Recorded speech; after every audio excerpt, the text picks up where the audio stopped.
Sauf que finalement, car on peut le désigner au cours du procès et on le brûle.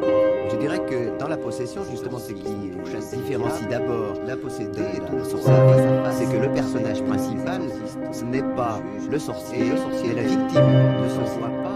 Un deuxième élément de différence, c'est que la possession se déroule dans les villes, je dirais que dans la possession, et dans des milieux beaucoup plus aisés. Différence que les possédés en général sont des gens sorcellerie, c'est que le personnage même niveau social, culturel, et les juges et la victime, alors que dans la sorcellerie, le juge est un magistrat de la ville, le sorcier est un paysan du campagne dans les villes. Et dans des milieux un troisième élément de distinction, c'est la rareté.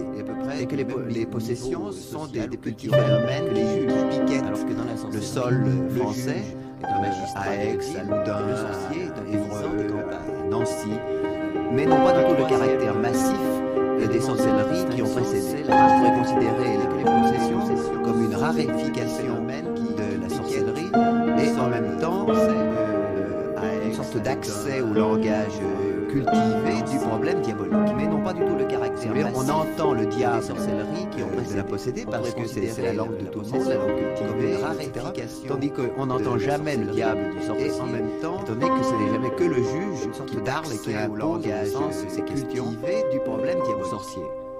Si vous voulez, on entend le diable. Le problème